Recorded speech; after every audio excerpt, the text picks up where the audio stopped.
Good morning students. Science era के digital classroom में आपका हार्दिक अभिनंदन और स्वागत है। हम साइंस एरा डिजिटल क्लासरूम से फेज सेकंड में मैथमेटिक्स का लेक्चर लेकर के मैं आपके सामने आया हूँ। इससे पहले आपके लिए और मेरे लिए हर्ष का विषय है कि गत वर्ष हुए परीक्षा में हमारे विद्यार्थियों ने 34 स्टूडेंट्स ने 100% मुझे ऑब्जर्व किया और 100% सफल हुए, यानी कि 34 बच्चों ने 100 में से 100 अंक प्राप्त किए। जैसा कि आपको विदित है, पहले से मालूम है, ये हमारे लिए बहुत हर्ष का विषय है और आपके लिए भी एक प्रेरणा है कि अगर ये 34 बच्चे इस बार 100 में 100 ला सकते हैं तो आप भी आने वाली परीक्षा में, आगामी परीक्षा में ज़रूर 100% मार्क्स गेन कर सकते हैं। कंपटीशन का युग है बेटा। पहले एक टाइम हुआ करता था जब प्रथम श्रेणी से पास होने वाले विद्यार्थियों की गिनती हुआ करती थी या उनकी वैल्यू हुआ करती थी।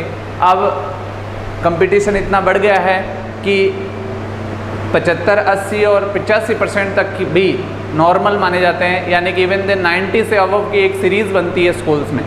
90% से अधिक अंक लाने वाले विद्यार्थियों की गिनतियाँ होने लगी हैं कि फलाने गांव में 4 विद्यार्थी 90% से अधिक है, किसी गांव में 2 विद्यार्थी है। हर एक स्कूल में, चाहे वो छोटे ग्रामीण अंचल का हो या बड़े शहर का हो, हर प्रत्येक विद्यालय में आपको 90% से वो 1, 2 या उससे अधिक विद्यार्थी मिल सकते हैं। तो मैं भी ऐसी आशा करूंगा आपसे कि आप आगामी परीक्षाओं में जिसकी आप तैयारी कर रहे हैं उसमें अधिकतम अंक प्राप्त करें। केवल प्रतिशत बनाना ही संपूर्ण सफलता नहीं है, प्रतिशत के साथ ज्ञान भी आपका होना चाहिए, नॉलेज अपडेशन भी होना चाहिए।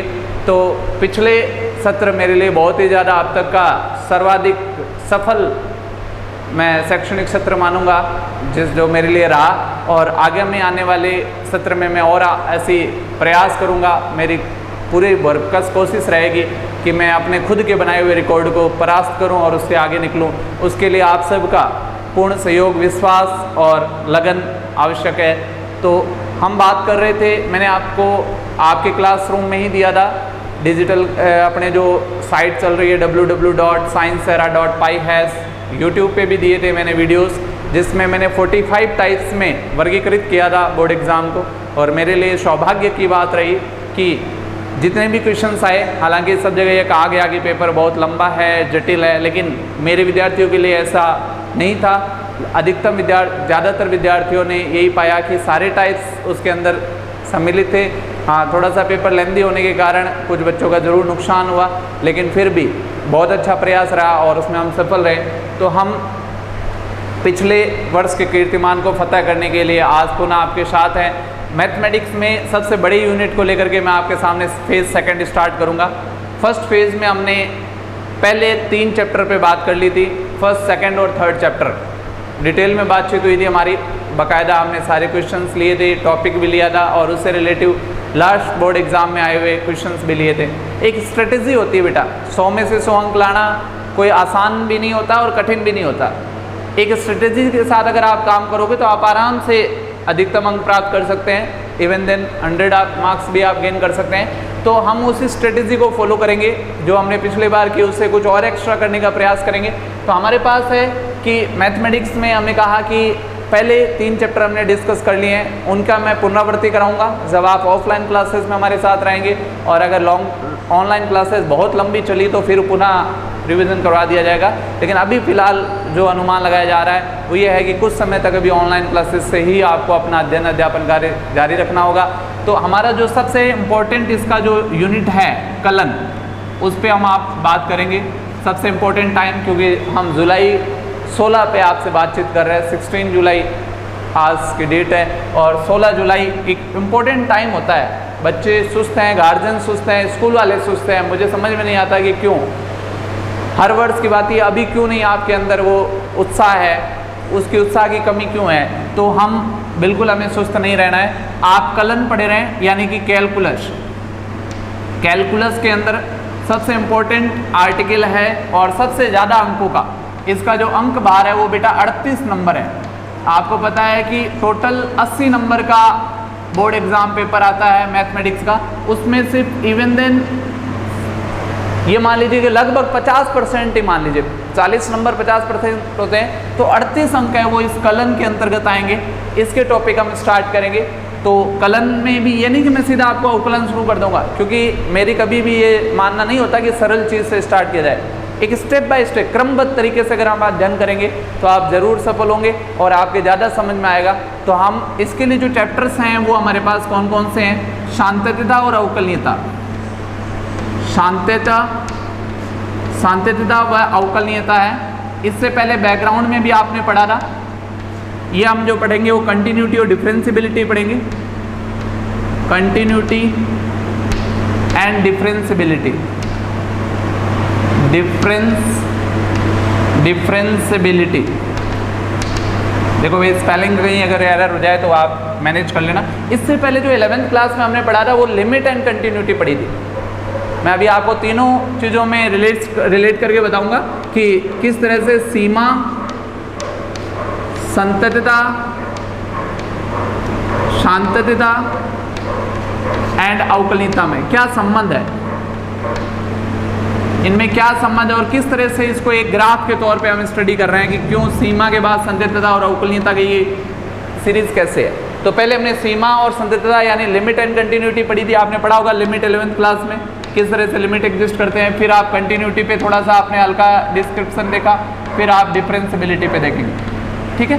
तो उसके बाद जब हम अवकलनीयता पढ़ लेते हैं तो यहाँ पर हम देख लेते हैं। उसके बाद हम अवकलन पढ़ेंगे। चैप्टर अवकलन रहेगा हमारा,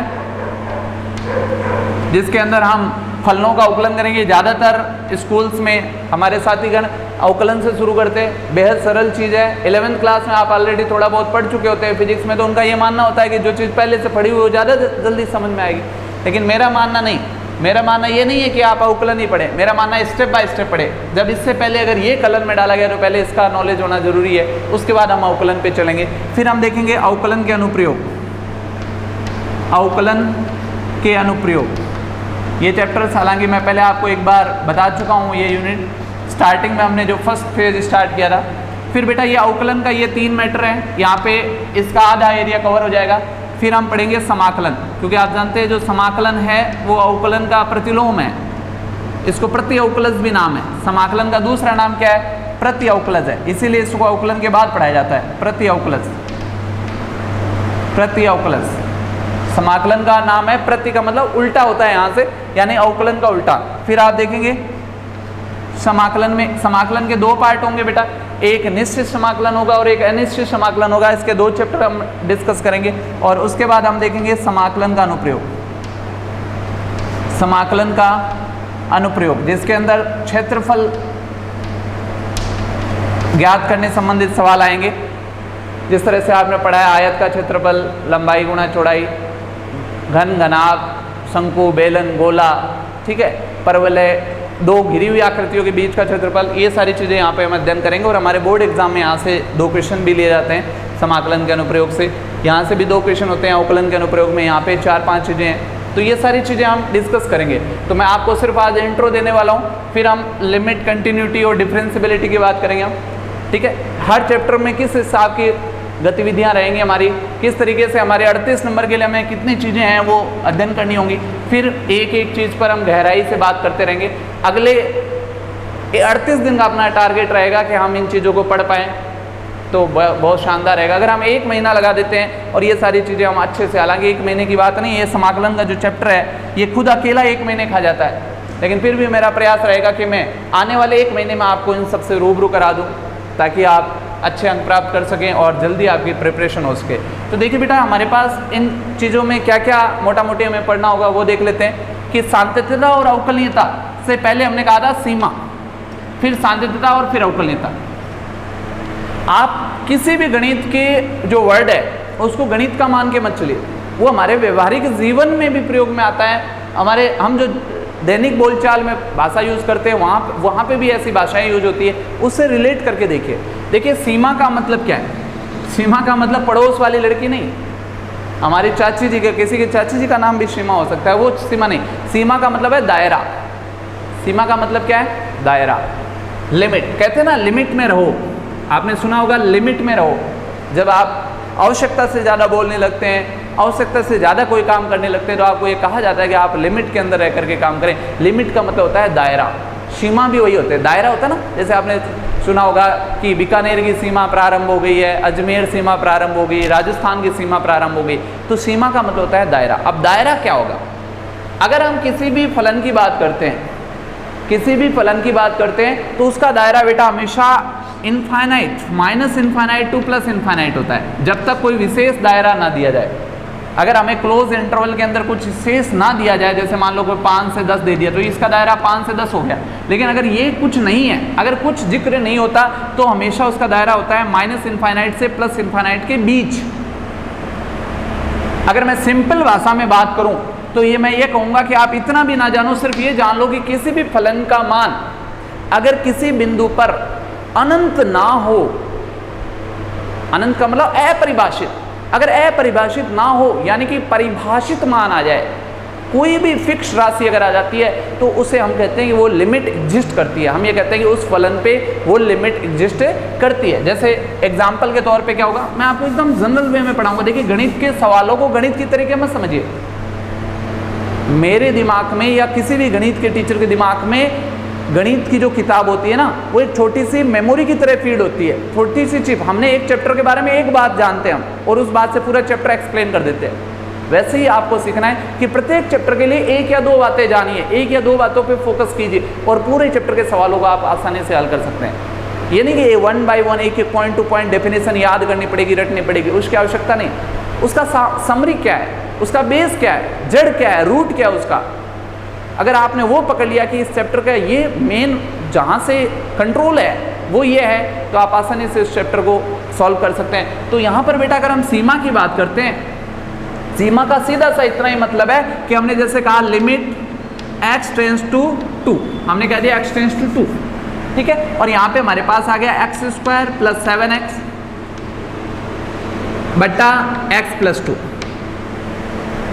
ठीक है। अगर हमारे पास ये आ गया तो हम यहाँ पे देखेंगे कि इसका लिमिट यहाँ पे रखा, x टेंस टू 2 का मतलब होता है, टेंस टू 2 का मतलब क्या है, x 2 की ओर अग्रसर, x का मान 2 की ओर अग्रसर है, x बराबर 2 नहीं है, x लगभग 2 के पास है। जैसे मैंने कहा ये चौक है, वो मेरी आंख की ओर अग्रसर है, आंख पर टच नहीं हो रही है लेकिन उसकी ओर अग्रसर है, का मतलब है कि उसके नजदीक है एकदम। तो यहाँ पर x टेंस टू 2, अगर आप x की जगह यहाँ पे 2 रख देते हैं तो आप देखेंगे क्या पाएंगे, 2 दूनी 4, 7 दूनी 14 और 2 और 2 4। आपने देखा 18/4 यानी कि आ गया 9/2, सॉरी 7/2। देखिए कैलकुलेशन मिस्टेक हो सकती है, पिछले लेक्चर्स में भी कहीं कहीं बच्चों ने नोटिस किया कि कहीं कोई अगर कैलकुलेशन मिस्टेक होती है तो आप उसको थोड़ा सा अपने स्तर पे समझ लें। तो यहाँ से देखिएगा कि 7 दूनी 14 और 2 दूनी 4, तो ये 7/2, तो यानी हम ये कहेंगे कि यहाँ पे ये लिमिट एग्जिस्ट हो रही है। हम यहाँ पे क्या कहेंगे, इसका मान कुछ भी आए, ये मैटर नहीं करता कि क्या आ रहा है, कुछ भी आए फिक्स आना चाहिए। अगर ऐसा है तो ये यहाँ पर हम ये कहेंगे ये जो है x बराबर 2 के लिए ये फलन क्या है, इन लिमिट है। x बराबर 2 बिंदु जो है वो इसके सीमा के अंदर का क्षेत्र का बिंदु है, यहाँ पे इसकी लिमिट एग्जिस्ट कर रही है। लेकिन अगर हम मान लीजिए हम यहाँ पे x बराबर -2 कर दें, अगर हम x बराबर -2 कर दें या फलन में परिवर्तन कर दें, अगर हम यहाँ पे कर देते हैं लिमिट x टेंस टू -2, अगर -2 करते हैं तो देखिए क्या आएगा, -2 का 4, -2 वैल्यू रखी और -2 से आ जाएगा -14 बटे -2 और +2, क्या हो जाता है बेटा, -4 नहीं, -2 और +2 हो जाता है 0। तो ये आ जाता है कि -10/0, यानी कि क्या 0 से 0 काट दूं, नहीं काट सकते बेटा। तो यहाँ पे हमारे पास क्या आएगा कि अगर हर 0 आ जाता है तो ऐसा मान अपरिभाषित आता है या माइनस इनफाइनाइट आ जाता है। अगर यहाँ पे मान अपरिभाषित आ जाता है तो हम ये कहेंगे x बराबर -2 इसके दायरे का बिंदु नहीं है, या हम ये कहेंगे x बराबर -2 पे इसकी सीमा जो है वो एग्जिस्ट नहीं कर रही है, इसकी लिमिट है वो एग्जिस्ट नहीं कर रही है। सीमा का एग्जिस्ट करने का केवल और केवल इतना ही अर्थ है कि अगर उस बिंदु को वहाँ पे रखा जाए, अगर उस बिंदु को वहाँ पे रखा जाए और उसको रखने के बाद उसका जो मान है वो अनंत आ जाता है तो वहाँ पे वो सीमा एग्जिस्ट नहीं करती, और अगर अनंत नहीं आता तो वहाँ पे उसकी सीमा एग्जिस्ट करती है। 11th क्लास में पूरे चैप्टर में इतनी बात सीखी थी हमने। लेकिन क्या होता है बेटा कि आपने सुना होगा कि इंसान है वो गलतियों का पुतला होता है ना, कमियां सब में होती है। वैसे ही कई बार ऐसा होता है कि फलन है वो अनंत होता हुआ नजर आता है, लेकिन उसे मैं उस पूरे सेंटेंस को पूरा करूं तभी तो आपके समझ में आएगा। इंसान गलतियों का पुतला होता है, लेकिन अगर हम उसकी कमियों को वहां से निकाल दें तो इंसान अच्छा हो जाएगा। कोई भी इंसान, आपने अंगुलीमान नाम का एक डाकू हुआ करता था, उसके बारे में सुना होगा कि वो एक डकैत प्रवृत्ति का इंसान था, उसके बाद वो कितना सात्विक प्रवृत्ति का इंसान बन गया। अगर हम किसी भी इंसान की कुरीतियां दूर कर दें, जिस कारण से वो गलत रास्ते पे जा रहा है वो अगर दूर कर देते तो वो इंसान सज्जन पुरुष बन सकता है। यानी कि किसी भी इंसान पे टैग नहीं लगा होता है कि वो गलत है या सही है, उसके अंदर कुछ कुरीतियां होती हैं, कुछ कारण होते हैं जिसके कारण से वो समाज में अपना उसका इज्जत नहीं होती। तो अगर वो काम वो छोड़ दे, जैसे कोई ड्रिंक करने वाले होते हैं बहुत ज़्यादा, कोई गाली गलौज करने वाले होते हैं, अगर वो उनका जिस वजह से समाज में उनकी इमेज खराब है, अगर वो उस आदत को छोड़ देते हैं तो वो क्या हो जाएगा, समाज में मानने योग्य हो जाएंगे, सम्माननीय हो जाएंगे। तो अगर ऐसा हो जाता है तो हम यहाँ पे भी ऐसा ही काम करेंगे। कुछ ऐसे फलन आएंगे जहाँ पे हम लिमिट रखने पर देखेंगे उसका अनंत हो रहा है, लेकिन हम कुछ ऐसा एडजस्टमेंट कर सकते हैं जिससे कि ये फलन लिमिट रखने पर भी अनंत ना हो। कैसे कहोगे सर ये बातें आपके उदाहरणों से समझ में नहीं आई, मेरे को एग्जाम्पल करके समझाओ। तो अभी देखते हैं बेटा, हम एग्जाम्पल से अगर इसको समझने की प्रयत्न करें तो क्या होगा। जैसे मैं इसमें छोटा सा परिवर्तन करूंगा, अभी देखिएगा क्या आएगा। एक छोटा सा आपके सामने एग्जाम्पल आएगा अभी। जैसे हमने कहा कि लिमिट x टेंस टू 2, ध्यान से देखिए, x² माइनस 4 बटा x माइनस 2, ये हमारे पास एक फलन है। आपसे पूछ रहा है क्या यहाँ पर ये लिमिट एग्जिस्ट कर रही है, x बराबर 2 पर ये फलन की लिमिट एग्जिस्ट कर रही है क्या, ये देखते हैं। हमने कहा कि अगर हम यहाँ पे पुट करते हैं तो यहाँ पे हमारे पास आ जाता है 2 का रखा तो 2 दूनी 4 माइनस 4 बटा 2 माइनस 2, यानी यहाँ पे आ जाता है 0/0। इसको इनडिटर्मिनेट फॉर्म कहा जाता है। ये मैंने एक छोटा सा एग्जाम्पल लिया, सरल सा, बहुत सारे ऐसे एग्जाम्पल आएंगे। आपने देखा कि अगर आपने सीधा इसका मान 2 रख दिया तो ये मान ये आ गया, जिसको हम अपरिहार्य या इनडिटर्मिनेट फॉर्म कहते हैं, अपरिभाषित कह सकते हैं। लेकिन हम ऐसा नहीं करते, हम डायरेक्ट वैल्यूज केवल वहीं रखते हैं जहां पे डायरेक्ट वैल्यूज रखने पे इसका मान अनंत ना हो रहा हो। अगर हम इससे पहले इसमें कुछ सरलीकरण कर लें, जैसे मैंने कहा था उसकी कुरीतियों को दूर कर दें जिस कारण से उसका मान ऐसा आ रहा है, तो काम बन सकता है। तो यहाँ पे हमने देखिएगा, देखिए इसका मान कैसे चेंज होएगा। अगर हम यहाँ पे कोई फॉर्मूला लग रहा है क्या, बिल्कुल लग रहा है। आप कहोगे सर हम जानते हैं x² माइनस 2 का स्क्वायर है बटा x माइनस 2, इसको ऐसा लिख सकते हैं x², 4 को 2 का स्क्वायर। यहाँ पे हम ऐसा कह सकते हैं लिमिट x टेंस टू 2 और a² माइनस b², ये हो जाएगा a माइनस b और a प्लस b बटे x माइनस 2। यहाँ से आपने x माइनस 2 से x माइनस 2 कैंसिल आउट कर दिया। x बराबर 2 अगर आपने यहाँ पे रखा, जब आपने इसका कैलकुलेशन करने के बाद यानी सरलीकरण करने के बाद जब 2 रखा, तो जैसे ही 2 रखा 2 और 2 क्या हो गया 4। क्या ये 4 और 0 बटा 0 एक ही बात है? बिल्कुल एक बात नहीं है। आप में से कुछ बच्चे ऐसा कर सकते थे चालाकी करके, सर 0 में 0 काट दियो 1 आ गया नहीं, ऐसा नहीं होता बेटा। अगर हर 0 हो जाता है तो हम कोई भी हमारे आगे बस नहीं चलता। तो यहाँ पर हमने देखा कि इसका मान सेम इक्वेशन का मान 4 आ गया, इससे पहले 0/0 आ रहा था। हमने इसकी कुरीति को हटा दिया, जिस कारण से ये हर के कारण ये 0/0 का फॉर्म बन रहा था, हमने उसके हर को गायब करने का प्रयास किया। तो यहाँ पर ऐसी चीज़ें आपने 11th क्लास में भली बातें सीख ली थी। आपने प्रसार रूप से भी सीखा था फॉर्मूला का, जैसे आपने sin x और cos x का आपने प्रसार सुना होगा। cos x का सुना था क्या क्या था? 0 + x² बाई फैक्टोरियल 2 + x की पावर 4, सम डिजिट में पढ़ा था क्या? 4 फैक्टोरियल + x की पावर 6। 0 का मतलब 1 होगा, 1 से शुरू करेंगे। 0 का मतलब x के बाद 0 की बात कर रहा हूँ मैं। 1 plus x square by factorial 2 plus x की पावर 4 बाई फैक्टोरियल 4। अगर हम साइन x की बात किया था तो हमने x plus x cube by factorial 3 plus x की पावर 5 बाई फैक्टोरियल 5 वगैरह वगैरह हमने पढ़ा था। e की पावर x का पढ़ा था सम्मिलित रूप से, e की पावर माइनस x का भी प्रसार पढ़ा था। कुछ प्रसार आपने पढ़े थे और कुछ जगह आपने सर्व समीकरणाएं लगाई थी। कैसे भी करके हमारा उद्देश्य यह है कि हम कैसे भी करके उसको इस लायक बना लेंगे, उसका कोई फाइनाइट मान आ जाए। अगर कोई निश्चित मान आ जाता है तो हम यहाँ पे कह देते हैं कि यहाँ पे लिमिट एग्जिस्ट हो रही है, ये इसके अंदर लिमिट जो है वो एग्जिस्ट हो रही है। लेकिन अगर इन सब करने के बाद भी कई बार ऐसा होता है कि बहुत सारे दवाई, बहुत सारी मेडिकल ट्रीटमेंट के बाद भी बीमार जो कोई आपका पेशेंट होता है वो सही नहीं होता। जब राम नाम सत्य होना ही होता है तो फिर क्या कर सकता है भाई, डॉक्टर बहुत सारे प्रयत्न कर रहा है, बहुत सारे ट्रीटमेंट्स दे रहा है, तो ट्रीटमेंट तो आप खूब दे रहे हो लेकिन उसका अंत लिखा हुआ है, उसका ये लिखा हुआ है कि नहीं है तो सीमा एग्जिस्ट होगी ही नहीं, तो आप कितने भी प्रयत्न करोगे तो वो फेल हो जाएंगे। मैं ये नहीं कह रहा हूँ कि प्रत्येक सवाल को ऐसे करके लिमिट एग्जिस्ट कराई जा सकती है। कुछ ऐसे सवाल होंगे जहाँ पे लिमिट बिल्कुल एग्जिस्ट करेगी ही नहीं, वहाँ पे हमारे प्रयत्न भी फेल हो जाएंगे। लेकिन कुछ ज़्यादातर ऐसे सवाल आएंगे जहाँ पे छोटे थोड़ा सा प्रयत्न करके आप उसे सीमा के अंदर, दायरे के अंदर ला सकते हैं। तो सबसे पहली चीज़ तो ये थी जो हमने 11th क्लास में पढ़ ली थी कि किसी भी फलन को लिमिट जाँच करना। अब मैं ज़्यादा आज क्वेश्चन को लेकर नहीं पढ़ाऊंगा, थोड़ा थोड़ा आपको आइडियाज़ दूंगा।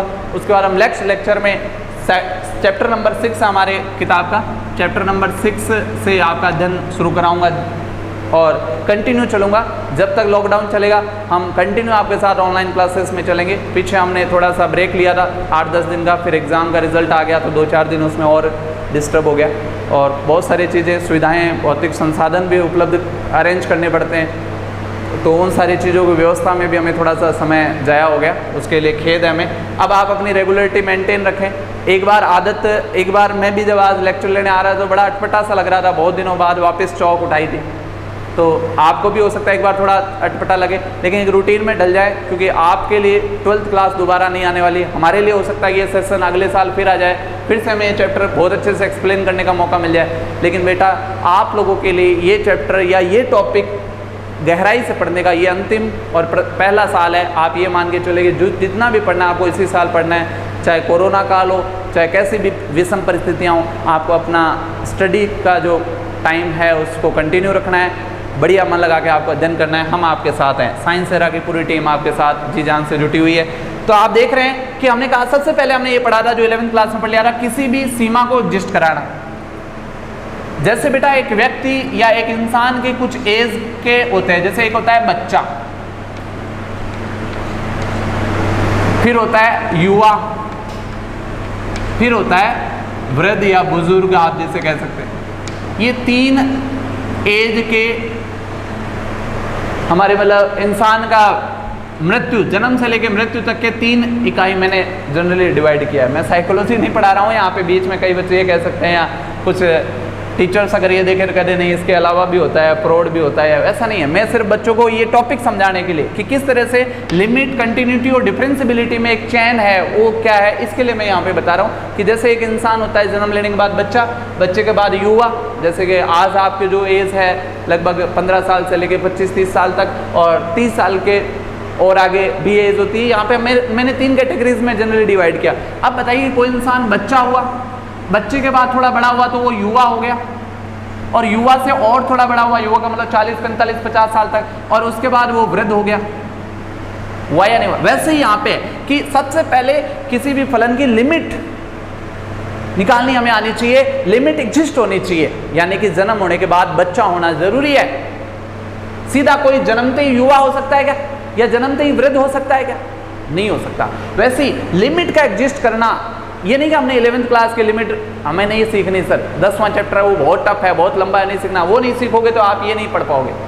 लिमिट के बाद आती है कंटिन्यूटी, यानी कि जैसे युवा, कहने का मतलब है कोई भी अगर युवा है तो उसका बच्चा होना जरूरी है। अगर कोई फलन कंटिन्यू फलन है, संतत फलन है, अभी मैं बताऊंगा संतत फलन क्या होता है, तो उसका लिमिट एग्जिस्ट होना जरूरी है। उस फलन पे जिस बिंदु पे उसकी शांतता जांच होती है, उस बिंदु पे उसकी लिमिट एग्जिस्ट करनी बहुत ज़रूरी है। यानी कि किसी भी इंसान का अगर वो युवा है तो वो पहले कभी ना कभी बच्चा जरूर रहा होगा। सास भी कभी बहू थी, सुना होगा आपने सीरियल। वैसे अगर कोई इंसान युवा है तो उसका बच्चा होना बहुत ज़रूरी है। और युवा के बाद आता है वृद्ध। अगर कोई इंसान बूढ़ा हो गया, आप लोग अपने दादी दादा की सेवा नहीं करते, आपको ऐसा लगता होगा कि ये जनरेशन तो केवल उनके जीवन में ही आई, अपने जीवन में नहीं आने वाली। ये गलतफहमी निकाल दीजिएगा बेटा। एक दिन आप भी वृद्ध होंगे, एक दिन आप भी तरसेंगे अपने पोतों पोतियों से बात करने के लिए।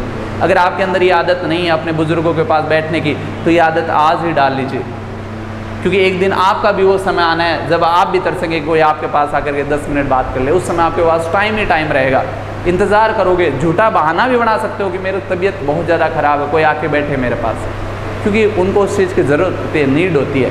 तो मेरा कहने का मतलब है, कोई अगर वृद्ध है तो वो ज़रूर कभी युवा रहा होगा, ज़रूर कभी वो बच्चा रहा होगा। वैसे ही कोई फलन अगर अवकलनीय है, अगर वो अवकलनीय है तो उसका संतत होना जरूरी है और लिमिट एग्जिस्ट होना भी जरूरी है। कहने का मतलब यहाँ पे कई बार क्वेश्चन आता है, इसलिए मैं इस पे जोर दे रहा हूँ कि प्रत्येक अवकलनीय फलन संतत होता है, लेकिन प्रत्येक संतत फलन अवकलनीय हो ऐसा जरूरी नहीं है। प्रत्येक युवा वृद्ध हो ऐसा जरूरी है क्या? कई बार आप जानते हैं कि कोई दुर्घटना हो जाती है, युवा इंसान 30-35 की उम्र में ही भगवान का प्यारा हो जाता है, तो जरूरी है कि वो वृद्ध होने के बाद ही वहां तक जाएगा?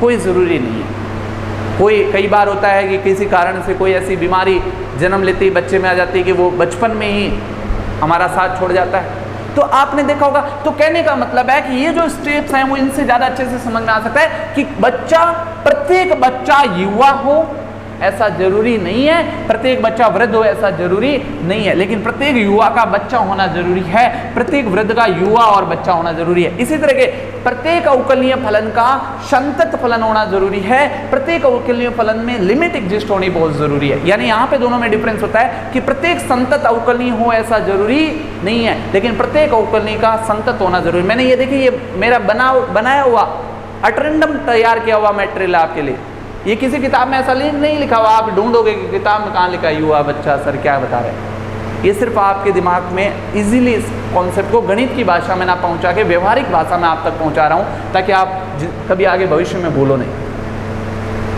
तो आप समझ गए होंगे प्रत्येक संतत फलन का अवकलनीय होना जरूरी है क्या? यहाँ से देखो, प्रत्येक युवा का वृद्ध होना जरूरी है क्या? नहीं है, लेकिन प्रत्येक वृद्ध का युवा होना जरूरी है। वैसे प्रत्येक अवकलनीय फलन का संतत होना जरूरी है, लेकिन प्रत्येक संतत का अवकलनीय होना जरूरी नहीं है। ये तो थी इनके बीच का रिलेशन, लेकिन हम देखेंगे संतत क्या होता है, अवकलनीय क्या होता है, वो भी देख लेते हैं। लिमिट तो आपने देख ली होगी कि लिमिट एग्जिस्ट करने का मतलब सीधा सा इतना ही होता है कि उसका कोई फाइनाइट मान आए, कोई निश्चित मान आए उस बिंदु पर, जिस बिंदु पर उसकी लिमिट जांच हो रही है। और अगर निश्चित मान आ जाता है तो हम कहेंगे लिमिट एग्जिस्ट हो रही है। निश्चित मान नहीं आता, अगर मान इनफाइनाइट आ जाता है तो हम ये कहेंगे कि वहाँ लिमिट एग्जिस्ट नहीं हो रही है। आगे हम देखते हैं संततता क्या है, कंटिन्यूटी। नाम अंग्रेजी वाला बहुत प्यारा है, कंटिन्यू कहते हैं ना, कंटिन्यू पढ़ाई करो भाई, लगातार। 10वीं में बहुत अच्छी पढ़ाई की, 12वीं में मेहनत नहीं की, 11वीं मेहनत नहीं की, तो वो रिजल्ट नहीं रह सकता जो 10वीं में रहा था। कंटिन्यूटी, संतत, यही शब्द है, बस इसकी जड़ यहीं पे है।